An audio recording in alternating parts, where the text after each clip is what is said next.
but a lot of it we know is COINTELPRO. If they can blunt these huge stories we break and kind of blunt them, bash its crown, kind of bend the tip of the spear on a new story, it then doesn't get the mega legs it would get because there's those first days of doubting, denying, and then the mainstream media gets to come out and put their spin on it and then have it be admitted, and that way it breaks only on national news. Then they get to take the story in the direction they want instead of our story with the truth and the correct breakdown of what it really means in context with the wider spectrum analysis. It would be 1,000 times more effective if the DHS story broke, and it broke big with our analysis of it, with links to videos of troops, U.S. troops, training to confiscate our guns, and links to old manuals listing how the Founding Fathers are bad. You see, instead of the Washington Post or the New York Times going, yeah, DHS says Ron Paul supporters and gun owners and veterans are the number one terror threat, and it's reasonable because they are a terror threat. Or when we put the report out, we point out they demonize the left and right, but instead when Fox News takes the stories we break and then they break them and get the credit for breaking them, they always make it left-right. They don't tell you the documents talk about the left as well, which would then unify the American people, understanding that Homeland Security has been set up to carry out predatory actions against the American people, the looting, the criminal consolidation. Instead of it being a left-right issue, it would be a liberty versus tyranny issue, and then people would realize that it's all of us together. But instead, the left reads, oh, it's dangerous right-wingers. Yeah, I support secret police and spying on the right-wingers, not knowing they're supporting their own destruction as well. Just like when Bush would put out documents, it would be, oh, look, Bush wants to get the left wing. And the documents also said the right wing and everything in between. But the media would spin it and say, you know, Associated Press, Alabama, federal report written for state police, you know, states that liberals and environmental activists are terrorists, and then that would get big attention under Bush.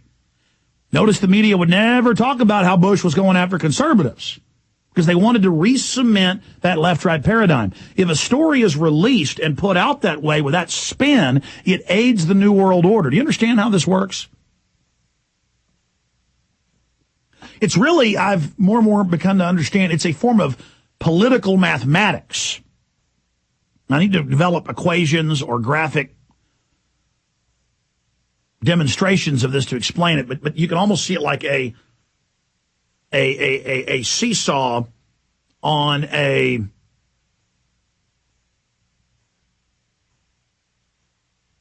ball, and the seesaw has the left and right on each side, and they're always needing to balance out the crimes on the left and the crimes on the right by the government, to then play those two sides off against each other instead of ever realizing the entire paradigm is controlled.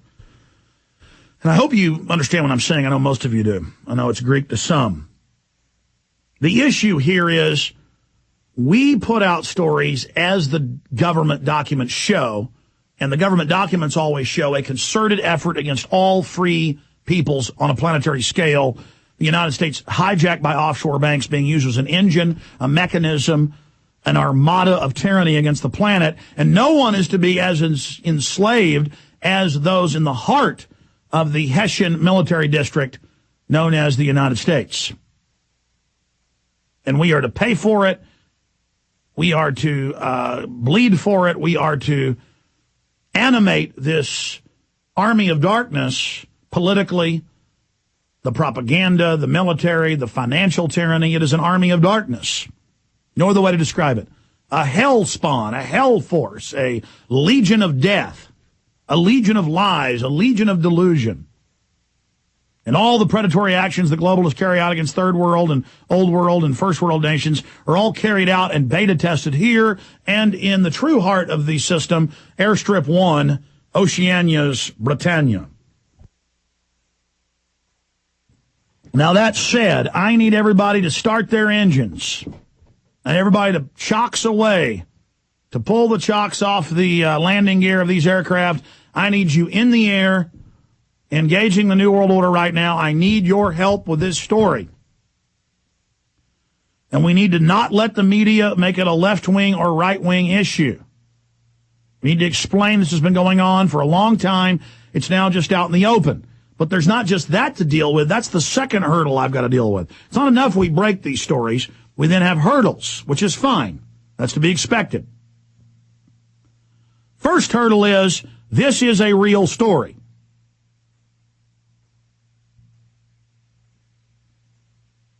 %99 of our stories turn out to be true. There's been a few where we got steered wrong. That's a lot better track record than the mainstream media, who tries to lie. We try to tell the truth, try to be accurate. But I confirmed this report. I remember when we got the DHS report, Kurt had it for a few days and was trying to vet it.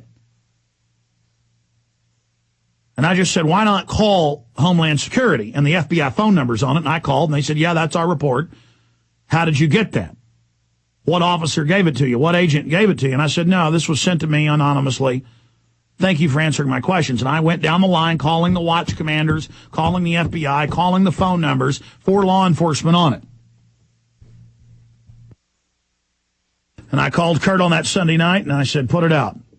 Just like with the MIAC report, we called the state police, and they flipped out when I called up. And then we go on air and say, here's the phone number, here's the document, you can call them. And people said it was a lie. And they do that on every single subject, and that's COINTELPRO, folks, with their useful idiot servants who are just jealous of our valor, jealous of our commitment, jealous of our work, jealous of the fact that we're going right into the center of the tempest and taking a lot of slings and arrows, ladies and gentlemen, and trusting completely in the hands of the Creator. Committed. But I wanted to build up to this next article that's up on Infowars.com and PrisonPlanet.com, because I have called randomly a veterans of foreign wars, and I called a friend of mine who's in Veterans of Foreign Wars south of Austin. I'll just leave it at that. And he made calls last night and called me this morning. It is confirmed. Double confirmed. Yes, we have this with phone numbers. Yes, I've called the VFW, and they said no comment and passed me on to another number, and we're waiting on a call. In fact, I got in here so late working on this, I forgot to tell Rob Dew. Call Rob Dew in here now. We'll just war game on air. Just call him in. I want to tell him to start trying to get the VFW on. I was busy doing this myself and didn't tell him to do it. But here it is. It's real. I've confirmed it. We have the document. It's real. Rob, I want you to please, I forgot to tell you, I've called a VFW, and a random one. They said they got one, but they wouldn't come on air. I called a friend of mine. He confirmed with his VFW head they did get this. They hadn't announced it to him yet. Mm-hmm. This is not just in Texas. This is in 2 states I know of. This is in going on in Texas and Tennessee, of all places. I guess they're really afraid of veterans there. Well, the veterans did overthrow some corrupt cities and counties after World War II when they came back and boss hogs were running everything, so I guess they're scared of them. I know you know about this story. Government demands inventory of all VFW weapons, and try to get them on at 1. That's the one little spot we have open. We got Ron Paul, Walter Williams, We Are Change coming on today. But appreciate the great job you're doing. Try to get the VFW on about this. Now, I've confirmed it, but I want them to come on so people can hear it from, for themselves. All right. Kind of like when we first reported that Obama was told the VFW that they were going to take away the veterans' health care benefits. Nobody believed us, and a month later, it was in the mainstream news, and I had to have the head of the VFW on to tell you before you believed it. They're coming after the veterans' guns now. We'll tell you about this when we get back. Stay with us. Would you give someone $100 for a $10 bill? If you're taking vitamins and minerals in a pill form, that's exactly what you're doing. Hello, my name is Dr. David Friedman. According to the Physician's Desk reference, many vitamins and minerals in a pill form are 10% absorbed. It doesn't take a mathematician to figure out for every $100 you spend on these pills, you're flushing $90 down the toilet. Start absorbing the nutrients you swallow. Introducing Choose for Health, a delicious tasting chewable containing 16 superfruits, sea vegetables, and antioxidants. You know, you work hard for your money. Isn't it time to start getting what you pay for? Order today. 1-800-210-1922. With Choose for Health, your body gets to keep the nutrients you swallow. The first 300 callers are going to receive a free copy of my best-selling CD, America's Unbalanced Diet. 1-800-210-1922. Or go to orderchoose.com. Good day, Jim Newcomer from Midas Resources, June 10th, 2009. Gold opened this morning at $965. A 1-ounce gold coin can be purchased for $992.46, $496.23 for the half ounce, and $248.12 for a quarter.